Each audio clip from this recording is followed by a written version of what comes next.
The History of Bitcoin Series for Financial Advisors. This is video number 10, The Journey Ahead. You've stuck in there. We're going to bring it home. In our last video, we talked about how governments tried to suppress Bitcoin, from Obama calling Bitcoin having a Swiss bank account in your pocket to the government's Operation Choke Point, which continued all the way through the Biden administration. With all that thrown at Bitcoin, here we are. Not only has Bitcoin survived, it's thriving. It's over $2 trillion in global market cap. We've had the arrival of exchange-traded funds, corporate adoption, and now a friendlier regulatory environment, at least here in the U.S. The tide has definitely turned. Let's back up for a moment. Satoshi Nakamoto did not stick around long enough to see this day. He mined, he coded, he corresponded with others, and then he vanished. But he left behind something unstoppable. You had this initial round of developers that helped Satoshi in the first round of launching Bitcoin. You had Hal Finney, Adam Back, Andreessen, and many more. These guys picked up the torch. They were not zealots. They were builders. They saw the vision. Bitcoin wasn't just a new technology. It was a new monetary system, or at least it could be. It was born permissionless. It was global from day one. Anyone could access the network. Over the years, there were exchanges where people bought Bitcoin. They failed, but had nothing to do with Bitcoin. It was the businesses that failed. Hackers tried endlessly and continue to fail.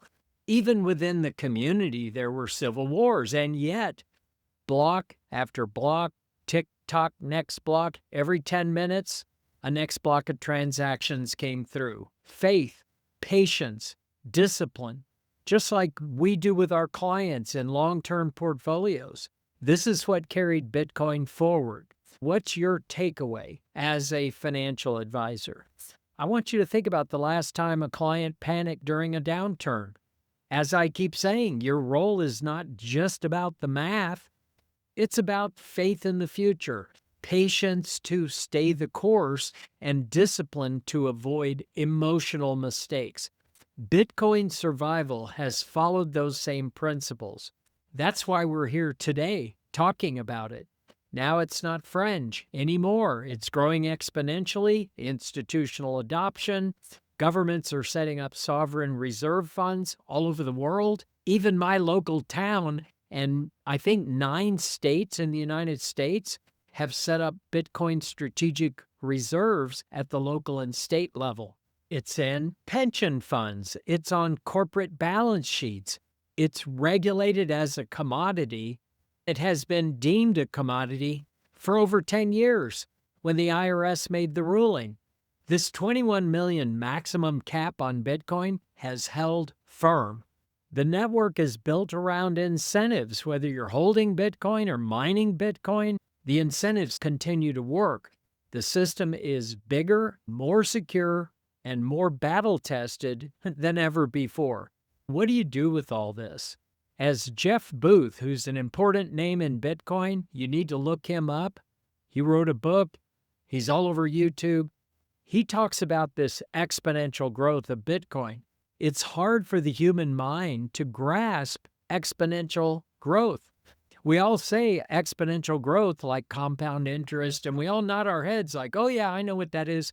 No, we don't. You can't imagine the exponential growth of Bitcoin and what that means. Jeff Booth gives an example by saying if you fold a sheet of paper in half 51 times, it stretches to the sun. We can't even imagine this exponential growth of Bitcoin, and all of a sudden it's just going to be everywhere. Bitcoin adoption is moving on that same curve. Gradually, then suddenly, it'll be upon us. And when it suddenly arrives, you don't want to be the advisor that's still playing catch-up. Here's my closing challenge to you. Think long term. 100 hours of Bitcoin study today is like planting a tree that clients will sit under tomorrow. Break the time down however you like, evenings, weekends, 15 minutes here, 15 minutes there, but make the commitment and make it consistent. Don't leave it for later.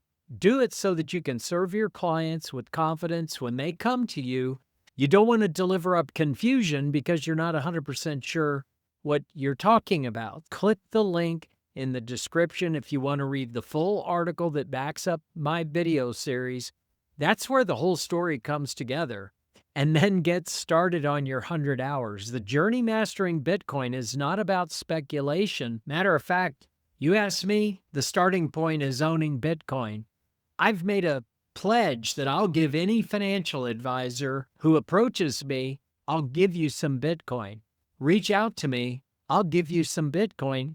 Then you're a Bitcoin owner and you will learn how to grow your Bitcoin balance and manage that Bitcoin as a part of your 100 hours of study. I think that's the critical starting point. But if it's not about speculation, what's learning about Bitcoin all about?